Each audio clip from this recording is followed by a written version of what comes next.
அன்பு உறவுகளுக்கு இனிய வணக்கங்கள். இன்றைய பதிவுல கன்னிராசி அன்பர்களுக்கான குரு பெயர்ச்சி பலன்களை தான் பார்க்க போறோம். குரு பகவான் வரும் 2025 மே மாதம் 14ஆம் தேதி புதன்கிழமை அன்னைக்கு ரிஷபத்திலிருந்து மிதுனத்துக்கு, அதாவது மிருகசுரிஷம் 3ஆம் பாதத்துக்கு பயிற்சியாக போறார். கிட்டத்தட்ட ஓராண்டு காலகட்டத்துக்கு இந்த மிதுன ராசியில குரு பகவான் சஞ்சாரம் செய்ய போறார். இந்த ஓராண்டுல 118 நாட்களுக்கு வக்ரகதியில சஞ்சாரம் செய்வார். இந்த ஓராண்டு உங்க ராசிக்கு குரு பகவான் என்ன மாதிரியான பலன்களை கொடுக்க போறார், உங்க வாழ்க்கையில என்னென்ன மாதிரியான மாற்றங்கள் நிகழ போதுங்கிறத இந்த பதிவுல தெளிவாகவும் விரிவாகவும் பார்க்க போறோம். நிறைய பயனுள்ள தகவல்கள் இந்த வீடியோல உங்க ராசிக்கு கொடுத்திருக்கோம். கொஞ்சம் கூட வீடியோவை ஸ்கிப் பண்ணாம முடிஞ்ச வரைக்கும் முழுமையா பார்க்க முயற்சி செய்யுங்க. வீடியோல கொடுக்கப்பட்டிருக்க பலன்கள் ஆண் பெண் இருப்பாளருக்கும் பொருந்தக்கூடிய பலன்கள். கன்னிராசியை பொறுத்த வரைக்கும் உத்திரம் 2, 3, 4ஆம் பாதங்கள், அஸ்தம் 1, 2, 3, 4ஆம் பாதங்கள், சித்திரை 1, 2ஆம் பாதத்தை உள்ளடக்கியது கன்னிராசி. கன்னிராசிக்கு அதிபதி புதன் பகவான். கன்னிராசி அன்பர்களுக்கு குரு பகவான் பாக்கியஸ்தானத்திலிருந்து பயிற்சியாகி கர்ம தொழில் ஸ்தானமான 10ஆம் பாவகத்துல இனி சஞ்சாரம் செய்ய இருக்கார். இந்த குரு பயிற்சியை பொறுத்த வரைக்கும் கன்னிராசி அன்பர்களுக்கு அந்த அளவுக்கு பெருசா நெகட்டிவ் எதுவும் இல்லை, பாசிட்டிவா தான் இருக்க போகுது. ரொம்ப சாதகமான காலகட்டம் தான். ஏன்னா சனி பகவான் 6ஆம் பாவகத்திலிருந்து பயிற்சியாகி 7ஆம் பாவகமான கண்டகஸ்தானம் களத்திரஸ்தானத்துல சஞ்சாரம் செய்யறார். அது மட்டும் கொஞ்சம் நெகட்டிவா இருக்கு. இருந்தாலும் ராகுவுடைய பலம் நமக்கு மே 18ஆம் தேதிக்கு பிறகு திரும்பவும் கிடைச்சிரும். மே 18ல இருந்து 6ஆம் பாவகமான ருணரோக சத்துருஸ்தானத்துல ராகுவும், 12ஆம் இடம் விரயமோட்ச ஸ்தானம் அயன சயன போகஸ்தானத்துல கேது சஞ்சாரம் செய்யறதும் விசேஷம். இந்த 6ஆம் இடத்தை குரு பார்க்கறதும் கூடுதல் விசேஷம். ராகு, கேது, குரு பகவான் இந்த 3 கிரகங்களுமே இந்த காலகட்டங்கள்ல கன்னிராசி அன்பர்களுக்கு ரொம்ப சாதகமா தான் சஞ்சாரம் செய்யறாங்க. அதுலயும் மே மாதத்துக்கு மேல குரு ஜீவனஸ்தானத்துல சஞ்சாரம் செய்யறது ரொம்பவே பலம் தான். பொதுவா குரு 10ஆம் பாவகத்துல சஞ்சாரம் செய்யும் போது நிறைய மன உளைச்சல், அலைச்சல், தேவையில்லாத விஷயங்கள்ல நம்மளை ஈடுபடுத்தி தேவையில்லாத மன உளைச்சல் அதிகமாக்குறது, இந்த மாதிரி சில நெகட்டிவான விஷயங்களை 10ஆம் பாவகத்துல குரு வரும்போது நேச்சுரலா கொடுப்பார். ஆனா இது கண்ணிக்கு மைனஸா ரியாக்ட் ஆகாது. கன்னிராசியை பொறுத்த வரைக்கும் குரு பாதகாதிபதிங்கிற ரோல பிளே பண்ணுவார். அதே மாதிரி 4ஆம் இடத்து அதிபதி 7ஆம் பாவகாதிபதியும் அவரே 10ஆம் பாவகத்துல சஞ்சாரம் செய்யறார். ஒரு கேந்திராதிபதி இன்னொரு கேந்திரஸ்தானத்துல சஞ்சாரம் செய்யறார். இது கேந்திராதிபதி தோஷம் தான். இருந்தாலும் கன்னிராசிக்கு பெரிய நெகட்டிவ் பலன்கள் கொடுக்க மாட்டார். நிறைய பாசிட்டிவான விஷயங்களை இந்த காலகட்டத்தில் நிச்சயமா நீங்க எதிர்பார்க்கலாம். தொழில் இல்லாதவர்களுக்கு இந்த 10ஆம் பாவகத்து குருவனால தொழில் வாய்ப்புகள், உத்தியோகம் இல்லாதவர்களுக்கு உத்தியோக வாய்ப்புகள், உத்தியோகத்துல ப்ரமோஷன் எதிர்பார்க்கறீங்கன்னா அது இடமாற்றம் பண்ணி பணிமாற்றம் பண்ணி ப்ரமோஷனை கொடுக்கும். ரொம்ப நாளா நீங்க ஆசைப்பட்ட ஊருக்கு டிரான்ஸ்பர் கிடைக்கலன்னா இப்ப நீங்க ட்ரை பண்ணீங்கன்னா கண்டிப்பா உங்களுக்கு சாதகமா அமையும். தொழில் உத்தியோக ரீதியா நிறைய பயணங்கள் மேற்கொள்ற மாதிரியான சூழ்நிலைகள் அமையும். அதே மாதிரி அந்த பயணங்களால அர்த்தம் இருக்கும், ஆதாயம் இருக்கும். பயணங்களால சம்பாதிக்கக்கூடிய வாய்ப்புகள், ஆதாயம் இருக்கும். மைனஸா இருக்கிறது எதுன்னா தொழில் உத்தியோக ரீதியா நம்ம ஹெல்த்தை கொஞ்சம் பாதிக்கிறதுக்கு வாய்ப்புகள் உண்டு. அதிகமா நம்ம ஒர்க் பண்றதுனால நம்ம ஹெல்த்தை கவனிச்சுக்க முடியாம போகலாம். குரு பகவானுடைய பார்வை சுகஸ்தானத்துக்கு கிடைக்குது. ராகுவும் 6ஆம் இடத்துக்கு பயிற்சியாரார். இந்த காம்பினேஷனை பொறுத்த வரைக்கும் ஹெல்த் இஷ்யூஸ் குட்டி குட்டியா வந்தாலுமே உடனே அதை சரி பண்றதுக்கான வாய்ப்புகளும் உடனுக்குடன் கிடைக்கும். மற்றபடி தொழில் உத்தியோகத்துல கொஞ்சம் ஸ்ட்ரகிளான தன்மை இருக்கும். நிறைய பேருக்கு பார்க்கும் உத்தியோகம் சலிப்பா போறதுக்கு வாய்ப்புகள் உண்டு. செய்யும் தொழில் சலிப்பு தட்டி போறதுக்கு வாய்ப்புகள் உண்டு. ஒரு இன்ட்ரெஸ்டே இல்ல, ஒரே விஷயத்தை திரும்ப திரும்ப பண்ணிக்கிட்டு இருக்கோம், ஏதோ மிஷன் மாதிரி ஃபீல் ஆகிறது. இதெல்லாம் இந்த காலகட்டத்துல கண்டிப்பா இருக்கும். வெறுப்புணர்ச்சி சில நேரங்கள்ல அதிகரிக்கும். நம்ம தொழிலா இருக்கட்டும், உத்தியோகமா இருக்கட்டும், அல்லது நம்ம ரெகுலர் ரூட்டீனா இருக்கட்டும், அதுல அதிகமா வெறுப்புணர்ச்சி அதிகமா இருக்கும். செய்யும் விஷயங்களையே திரும்ப திரும்ப செய்யற மாதிரி கட்டாயம் இருக்கலாம். ஆனா அது பெருசா நெகட்டிவான இன்ஃப்ளூயன்ஸ் கொடுக்காது. அந்த வெறுப்புணர்ச்சி மனநிலை நம்மள தொடர்ச்சியா மாற்றம் செய்ய வச்சுக்கிட்டே இருக்கும். தொழிலை சேஞ்ச் பண்றது, இல்ல உத்தியோகத்தை சேஞ்ச் பண்றது, இடமாற்றம் பண்றது, ஊர் மாற்றம் பண்றது, பணிமாற்றம் பண்றது, ரொம்ப நாளா பார்த்துட்டு இருக்க உத்தியோகத்தை சேஞ்ச் பண்ணணும்னு நீங்க ஆசைப்பட்டீங்கன்னா இந்த நேரத்துல சேஞ்ச் பண்ணலாம். அதுக்கு ரொம்ப சாதகமான காலகட்டம். கண்டக சனி நடந்துட்டு இருக்கிறதுனால டிஃபால்ட்டா ஹெல்த் வைஸ் ரொம்ப கவனமா இருந்துக்கணும். ஏன்னா தொழில் உத்தியோகம்னு சிந்தனை பூரா அதுலதான் போகும். அதனால ஹெல்த் வைஸ் அதிகமா கேர் எடுத்துக்காம போகலாம். முடிஞ்ச வரைக்கும் உடல் ரீதியா எதுவும் தொந்தரவுகள் இல்லாம பாத்துக்கிறதுக்கு ஹெல்த் வைஸ் கான்சியஸா இருந்துக்கோங்க. மற்றபடி தொழில் உத்தியோகம் இல்லாதவர்களுக்கு புதிய தொழில் உத்தியோக வாய்ப்புகள் நிச்சயமா கிடைக்கும். ஏன்னா குரு நமக்கு ஒரு வகையில பாதகாதிபதிங்கிற நெகட்டிவான ரோலை பிளே பண்ணுவார். ஜீவனஸ்தானத்துல ஒரு பாவ கிரகம் இருக்கிறது நல்லது. அந்த வகையில கன்னிராசிக்கு குரு பாதகாதிபதி ரோலை பிளே பண்ற ஆகிறதுனால 10ஆம் பாவகத்துல குரு இருக்கிறதுனால கொஞ்சம் பிரஷரான சுச்சுவேஷன் இருந்தாலும் எண்ட் ஆஃப் த ரிசல்ட் நமக்கு பாசிட்டிவா இருக்கும். அடுத்து பொதுவா குரு அமரும் இடத்தை காட்டிலும் பார்க்கும் பார்வைக்கு பலம் அதிகம். விசேஷமான பலன்கள் கொடுப்பார். குரு பார்க்க கோடி நன்மை. அந்த வகையில குரு பகவான் தன்னுடைய பஞ்சம பார்வையா தன குடும்ப வாக்குஸ்தானமான 2ஆம் பாவகத்தை பார்க்கிறார். இது ரொம்ப விசேஷமான அமைப்பு. மே மாதத்துக்கு பிறகு நமக்கு தேவையான விஷயங்களை பேசியே சாதிக்கிற வல்லமைங்கிறது கண்டிப்பா உண்டாகும். பேச்சுல இனிமை இருக்கும். கரடு முரடா பேசுற அந்த தன்மை மாறும். புரிதல் இல்லாம பேசின தன்மையெல்லாம் மாறும். இனிமே சாதுரியமா பேசுவீங்க.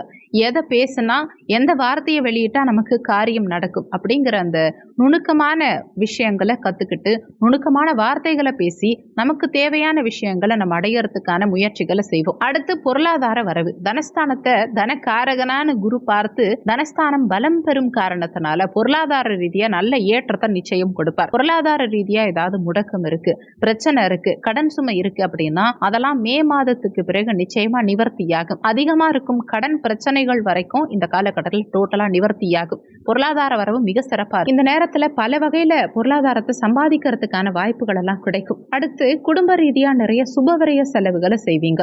குடும்பத்துக்கு தேவையான முக்கியமான மாற்றங்கள் செய்யறது, முக்கியமான விஷயங்கள் செய்யறது குடும்பத்துல ஒரு மகிழ்ச்சியான தன்மையை நிச்சயமா ஏற்படுத்தும். குடும்பத்துல இருந்த நெகட்டிவான விஷயங்கள் எல்லாமே மாறும். குடும்பத்துல நிம்மதி பிறக்கும். குடும்பத்துல சுபகாரியங்கள் செய்யற யோகத்தை கொடுக்கும். குடும்பத்துல நீண்ட காலமா இருந்த பிரச்சனைகள் நிவர்த்தியாகி குடும்ப உறுப்பினர்களுக்கு இடையே ஒற்றுமை, மகிழ்ச்சி, நிம்மதி இதெல்லாம் நிச்சயம் பிறக்கும். மாணவ மாணவிகளுக்கு கல்வி சம்பந்தமான விஷயங்கள், இந்த 2ஆம் இடம் ஆரம்ப கல்வியை குறிக்கும். 4ஆம் இடம்ங்கிறது டிகிரி சம்பந்தமான விஷயம். 4, 9 இந்த இடமெல்லாம் டிகிரி சம்பந்தமான விஷயம், மேல் படிப்பு சம்பந்தமான விஷயங்களை எல்லாம் குறிக்கும். அந்த வகையில இந்த காலகட்டத்தை பொறுத்த வரைக்கும் 2, 4 இந்த 2 இடங்களையுமே குரு பார்க்கறதுனால இந்த கல்வி பாவகங்கள் பலமடையும் காரணத்தினால மாணவர்களுக்கு கல்வி சம்பந்தமா நிறைய சுபமாற்றம், சுபவிரய செலவுகள் நிச்சயம் இருக்கும். நிறைய பேர் லோன் போட்டு படிப்பாங்க. கல்வியை இம்ப்ரூவ் பண்ணணும், நல்ல குவாலிட்டியான இன்புட் கொடுக்கணும் அப்படிங்கிற மாதிரி கல்விக்காக நிறைய சுபவிரய செலவுகள் செய்வீங்க. கல்வி சம்பந்தமான விஷயங்கள்ல சிறப்பான வெற்றி நிச்சயம் கிடைக்கும். சனி பார்வை 4ஆம் இடத்துக்கு கிடைக்கும். படிப்பு சம்பந்தமான விஷயங்கள்ல ஒரு மாதிரி கொஞ்சம் பிரஷர் இருக்கிற மாதிரி இருக்கும். இருந்தாலும் அந்த பிரஷர் தான் நம்மள அடுத்த லெவலுக்கு கொண்டு போகும். அதுலயும் பஞ்சமாதிபதி தான் சனி பகவான். ரொம்ப யோகமான கிரகம் தான். இந்த கிரகம் 4ஆம் இடத்தை பார்க்கறது ஒரு வகையில நல்லதுதான். அது பெருசா நெகட்டிவான விஷயங்களை கொடுத்துறாது.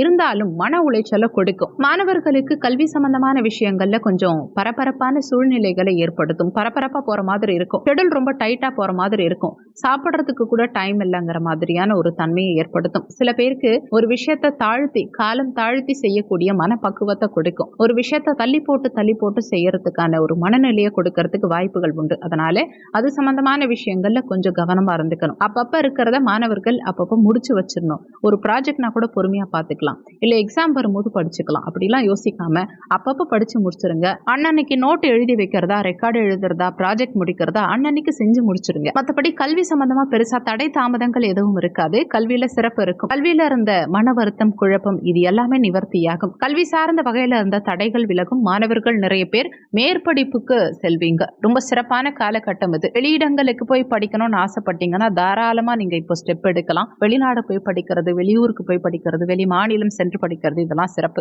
இருந்தாலும் இப்போ உங்களுக்கு கண்டக சனி நடந்துகிட்டு இருக்கிறதுனால உங்க நண்பர்கள் சார்ந்த வகையில மட்டும் கொஞ்சம் கவனமா இருந்துக்கணும். இந்த நேரத்துல தீய பழக்க வழக்கங்களுடைய நண்பர்கள் கிடைக்கிறதுக்கு வாய்ப்புகள் உண்டு. அதனால யார் நல்லவங்க யார் கெட்டவங்கிற கிளியர் அண்டர்ஸ்டாண்டிங்க தெரிஞ்சுக்கிட்டு புதிய நண்பர்களுடைய பழக்க வழக்கங்களை நீங்க மேற்கொள்வது இந்த காலகட்டத்தில் சிறப்பு. புதிய நண்பர்களுடைய பழக்க வழக்கங்கள் நிச்சயம் இந்த காலகட்டத்தில் இருக்கும். அதனால அவங்க கிட்ட மட்டும் கொஞ்சம் கவனமா இருந்துக்கிறது சிறப்பு. மற்றபடி கல்வி சம்பந்தமா சிறப்பு தான். அடுத்து தங்க அணிகலன்கள் வாங்குறதுக்கு ரொம்ப சாதகமான காலகட்டம். இந்த நேரத்துல தங்க அணிகலன்கள் வாங்கலாம், அல்லது அடகுல இருக்கக்கூடிய தங்க அணிகலன்களை மீட்டு எடுக்கலாம். அதுக்கெல்லாம் ரொம்ப சாதகமா இருக்கும். அடுத்து குருவுடைய பார்வை, சமசப்தம பார்வை சுகஸ்தானத்துக்கு கிடைக்குது. சுக தாயார் ஸ்தானம் 4ஆம் பாவகம். இந்த இடத்துக்கு குரு பார்வையும் இருக்கு, சனியுடைய பார்வையும் இருக்கு. கொஞ்சம் மிக்சிங்கா இருக்கும், கலவையான பலன்கள் கிடைக்கும். குரு பார்வை 4ஆம் இடத்தை சுபத்துவம் செய்யும். சனி பார்வை ஒரு மாதிரி பகை உணர்வை ஏற்படுத்தும். இந்த காலகட்டத்தை பொறுத்த வரைக்கும் தாய் சம்பந்தப்பட்ட விஷயங்கள்ல கொஞ்சம் கவனமா இருக்கணும். இருந்தாலும் தாயோடைய முழுமையான ஆதரவு உங்களுக்கு கிடைக்கும். குரு பார்வை 4ஆம் இடத்துக்கு கிடைக்கிறதுனால தாய் சம்பந்தமான விஷயங்கள்ல நிறைய சுப மாற்றம், தாயுடைய முழுமையான ஒத்துழைப்பு இதெல்லாம் நிச்சயமா உங்களுக்கு சிறப்பான முறையில கிடைக்கும். அதே மாதிரி சனி பார்வையும் இங்க கிடைக்கிறதுனால தாயோட ஒரு சில நேரங்கள்ல வாக்குவாதங்கள் ஏற்பட்டு நீங்கிறதுக்கு வாய்ப்புகள் உண்டு.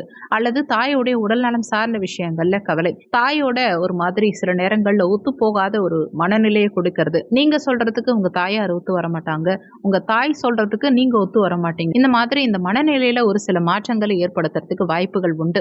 ஆனா பெரிய அளவுல நெகட்டிவான பலன்களை எதுவும் கொடுத்துராது. சனியுடைய பார்வை என்னதான் குழப்பங்களை உங்களுக்கு ஏற்படுத்தினாலுமே எண்ட் ரிசல்ட் குரு பார்வையினால உங்களுக்கு சாதகமான நிலையில தான் இருக்கும். அடுத்து உடல்நலம் சார்ந்த விஷயங்கள்ல சின்ன சின்ன குழப்பங்கள் ஏற்பட்டு நிவர்த்தியாகும். நிச்சயமா குழப்பங்கள் உங்களுக்கு இந்த காலகட்டத்தில் ஏற்படும். ஆனா அதுக்கான நிவர்த்தியும் உடனுக்குடனே கிடைச்சிரும். ஏன்னா 6ஆம் இடத்துல ராகுவும் வந்துருவார். பிரச்சனைகள் ஏற்படும், மருத்துவ செலவுகள் நிச்சயமா இருக்கும். ஆனா அது உங்களுக்கு பெரிய பாதிப்பை ஏற்படுத்தாது, ரொம்ப பெரிய பிரச்சனையை உங்களுக்கு கொடுக்காது. கடகஸ்தானத்துல சனி பகவானுடைய சஞ்சாரம் இருக்குங்கிறதுனால வண்டி வாகனங்கள்ல போகும்போது கவனமா இருந்துக்கிறது நல்லது. அதே மாதிரி கழிவு நீக்க உறுப்புகள், வயிறு சம்பந்தமான விஷயம், குடல் பகுதி சம்பந்தமான விஷயம், செரிமானம் சார்ந்த விஷயம், இதுலலாம் கொஞ்சம் கவனமா இருக்கணும். சனியுடைய பார்வை ஜென்மராசிக்கு கிடைக்குது. அதனால தலை, முகம், தலைமுடி சம்பந்தமான விஷயம், இதுல ஏதாவது சில குழப்பங்கள் ஏற்படுறதுக்கு வாய்ப்புகள் உண்டு. இதுலயும் கொஞ்சம் கவனமா இருந்துக்கணும். அடுத்து 4ஆம் இடத்துக்கு குரு பார்வை சனி பார்வை கிடைக்கிறதுனால ரொம்ப நாளா நீங்க ஏதாவது வண்டி வாகனங்கள் வாங்கணும்னு ஆசைப்பட்டு இருந்திருக்கலாம். இந்த வாகனங்களை வாங்குறதுக்கு இப்போ வாய்ப்புகள் கிடைக்கும். ஏதோ ஒரு ரூபத்துல குறைஞ்சபட்சமா நீங்க டியூ போட்டோ கடன் வாங்கியோ வண்டி வாகனங்கள் ஒரு சிலர் வாங்குவீங்க, இல்லைன்னா ஒரு சிலர் செகண்ட் ஹேண்டட் வண்டி வாங்குவீங்க.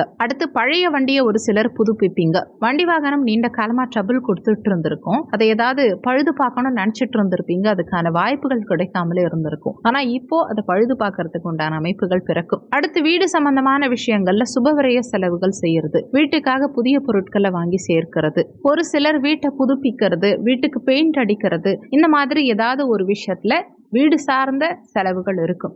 அடுத்து 6ஆம் பாவகத்துக்கு குரு பகவானுடைய பாக்கிய பார்வை மே 18ஆம் தேதியிலிருந்து இங்க ராகுவும் சஞ்சாரம் செஞ்சு அந்த ராகுவுக்கு குரு பார்வை கிடைக்கிறது கூடுதல் விசேஷம். கடன் பிரச்சனை ஏற்கனவே இருக்கு அப்படின்னா நிச்சயமா கன்னிராசி என்பர்களுக்கு அந்த கடன் பிரச்சனை நிவர்த்தியாகும். கடன் தொல்லையிலிருந்து வெளியில வருவீங்க.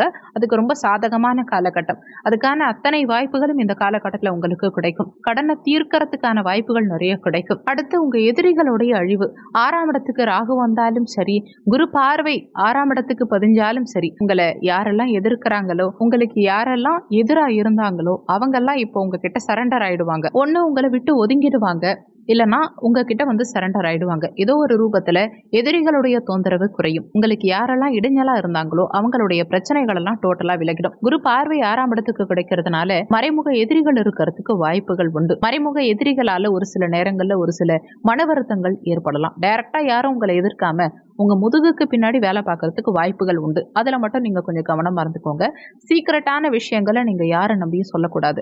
முக்கியமா உங்க நண்பர்கள் இந்த நேரத்துல யாரையும் முழுமையா நம்பி உங்க முக்கியமான விஷயங்களை சொல்லாதீங்க. அடுத்து ஹெல்த் இஷ்யூஸ் ஏற்பட்டாலுமே அது உடனுக்குடன் நிவர்த்தியாகும். ஆல்ரெடி நீங்க ஏதாவது உடல் ஆரோக்கிய ரீதியா பிரச்சனைகள்ல இருக்கீங்கன்னா அந்த பிரச்சனைகளுக்கு முழுமையான நிவர்த்தியை நிச்சயமா நீங்க எதிர்பார்க்கலாம். இந்த காலகட்டத்துல ஹெல்த் ரீதியா ஏதாவது ஒரு பய உணர்வை ஏற்படுத்தி அந்த ஹெல்த் இஷ்யூஸ்க்கு முழுமையா ஒரு தீர்வையும் நிவர்த்தியையும் கொடுக்கும். அடுத்து நீங்க வெளியிடங்கள்ல ஏதாவது பண உதவிகள் பண்ணிருக்கீங்க, கடன் கொடுத்திருக்கீங்க அப்படின்னா அந்த கொடுத்த கடன் இப்போ உங்க கைக்கு திரும்ப வரும். இந்த பணம்லாம் நான் ஆல்மோஸ்ட் மறந்துட்டேன், விட்டுடணும்னு நினைச்சேன், இனிமே வராது அப்படின்னு நான் முடிவு பண்ணிட்டேன் அப்படின்னு நினைச்ச பணம் கூட இப்ப திரும்பவும் உங்க கைக்கு வந்து சேரும். இந்த குரு பயிற்சியை பொறுத்த வரைக்கும் ஒரு மாதிரி மன உளைச்சலை கொஞ்சம் கொடுத்தாலும், அலைச்சலை கொடுத்தாலும், தொழில் உத்தியோக நிமித்தமா நிறைய சிந்தனைகளை கொடுத்தாலும் அது நமக்கு ஆதாயத்தையும் கூடவே கொடுக்கும். உங்க ஜென்மஸ்தானத்துக்கு சனி பார்வை, அடுத்து 7ஆம் இடத்துல சனியுடைய சஞ்சாரம், இந்த காம்பினேஷன் ஆக்டிவேட் ஆகிறதுனால தேவையில்லாத விஷயங்களை மைண்ட்ல ஏத்திக்கிட்டு ரொம்ப குழப்பிக்காதீங்க. இந்த நேரத்துல அதிக குழப்பங்கள் ஏற்படுறதுக்கு வாய்ப்புகள் உண்டு. தேவையில்லாத விஷயங்களை மைண்ட்ல ஏத்திக்கிட்டு அதிகம் குழப்பிக்காதீங்க. ஒரு விஷயத்தை செய்யறதுக்கு ரொம்ப டிலே பண்றது, ஒரு முடிவெடுக்கிறதுக்கு டிலே பண்றது, இதெல்லாம் இருக்கக்கூடாது.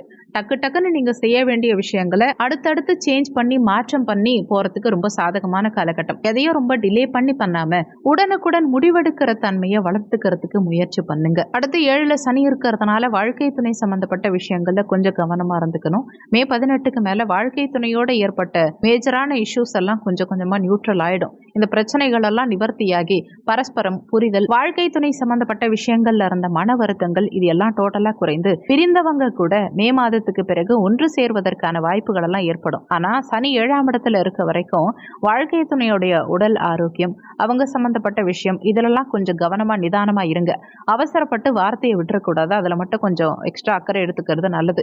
அடுத்து நண்பர்கள், ஏற்கனவே ஆரம்பத்திலேயே சொன்ன மாதிரி 7ஆம் இடம் நண்பர்கள், கூட்டு தொழில் சார்ந்த விஷயம், இதையெல்லாம் குறிக்கிறது. குடும்பத்துல 3ஆம் நபர்களுடைய தலையீடு இல்லாம பாத்துக்கோங்க. அதை நீங்க கரெக்டா பாத்துக்கிட்டீங்கனாலே குடும்பத்துல பிரச்சனைகள் பெருசா இருக்காது. மோஸ்ட்லி திருமணம் ஆனவர்களுக்கு 3ஆம் நபருடைய தலையீடு காரணமா தான் குடும்பத்துல ஏதாவது குழப்பங்கள் ஏற்படும். அதுல கொஞ்சம் கவனமா இருந்துக்கணும். அடுத்து திருமண முயற்சி, திருமணம் சம்பந்தப்பட்ட விஷயம், இதுலலாம் கொஞ்சம் நிதானமா இருக்கணும். ஆனா பெருசா நெகட்டிவ் இல்ல. இந்த நேரத்துல நீங்க முயற்சிகளை மேற்கொள்ளலாம். மோஸ்ட்லி நிறைய பேருக்கு திருமணம்ங்கிறது நிச்சயிக்கப்படும். திருமணம் சம்பந்தமான விஷயங்கள்ல பாசிட்டிவான ரிசல்ட் நிச்சயம் கிடைக்கும். சனி 7க்கு வந்துட்டாரு, திருமணத்தை தாமதப்படுத்துவாரு, திருமணம் நடக்காது, திருமணத்துல ஏதாவது குறை வரும். இதெல்லாம் ஒரு பக்கம் உண்மையா இருந்தாலும் திருமணம் நடக்கும். தாமதமா நடந்தாலும் நிச்சயமா திருமணம் நடக்கும். அதுதான் முக்கியமான பாயிண்ட். பொருத்தமெல்லாம் சரியா பார்த்து, கொஞ்சம் டிலே ஆனாலும் பரவாயில்ல, பொருத்தமெல்லாம் சரியா பார்த்து நிதானமா உங்க திருமண முயற்சிகளை மேற்கொள்ளும் போது நிச்சயமா நல்ல மாற்றங்கள், நல்ல மகிழ்ச்சியான சூழ்நிலைகள் இருக்கும். திருமணம் சம்பந்தமா கொஞ்சம் காலதாமதம் இருந்தாலுமே நல்ல வரன்கள் நிச்சயமா கிடைக்கும். அடுத்து இந்த காலகட்டங்கள்ல ஆன்மீகம் சம்பந்தமான பயணங்கள் இருக்கும். நிறைய பேர் ஆன்மீகம் சார்ந்த வகையில ஏதோ ஒரு பயணத்தை மேற்கொள்வீங்க. ஆன்மீகம் சார்ந்த சுபவிரய செலவுகள் இருக்கும். தர்ம காரியங்கள் அதிகமா செய்யறதுக்கு வாய்ப்புகள் உண்டு. கோவில் பணி சம்பந்தப்பட்ட விஷயங்கள்ல சிறப்பான மாற்றம், சிறப்பான வளர்ச்சி இருக்கும். கோவில் பணி துறைகள்ல பணிபுரியறீங்க அப்படின்னா இந்த காலகட்டத்துல ரொம்ப சாதகமான சூழல் இருக்கும். ஏன்னா ஜீவனஸ்தானத்துல குரு வரதுனால கோவில் திருப்பணிகள் எல்லாம் சிறக்கும். ஆன்மீகம் சம்பந்தப்பட்ட வகையில ஏதோ ஒரு ரூபத்துல சுபவிரய செலவு, ஒரு சின்ன பயணம், சின்ன மாற்றம் அப்படிங்கிறது நிச்சயம் இருக்கும். ஓவராலா இந்த குரு பயிற்சியை பொறுத்த வரைக்கும் பொருளாதாரம் சம்பாதிக்கிறதுக்கான காலகட்டம், கடன் பிரச்சனைய டோட்டலா நிவர்த்தி பண்றதுக்கான காலகட்டம். மற்றபடி உங்க ஹெல்த், உங்க உறவு நிலை, உங்க சிந்தனைகள், உங்க முடிவு, இதெல்லாம் நீங்க கொஞ்சம் கவனமா இருக்கணும். ஆனா தொழில், உத்தியோகம், பொருளாதாரம் இதெல்லாம் பெருசா நெகட்டிவான பலன்கள் இருக்காது. நிறைய மாற்றங்கள் இருக்கும். அந்த மாற்றங்கள் உங்களுக்கு சாதகமான மாற்றங்களா இருக்கும். இதுவரைக்கும் சொன்ன பலன்கள், கோச்சார பலன்கள் வெறும் 20% தான் யாருக்கா இருந்தாலும் ஒர்க் பண்ணும். இது 80% உங்க சுயஜாதகப்படி தான் வாழ்க்கையில எல்லாமே நடக்கும். இந்த வீடியோல உங்களுக்கு ஏதாவது சந்தேகம் இருந்தா கீழே இருக்க கமெண்ட் செக்ஷன்ல சொல்லுங்க. நன்றி. மற்றும் ஒரு நல்ல பதிவோடு மீண்டும் உங்களை சந்திக்கிறோம்.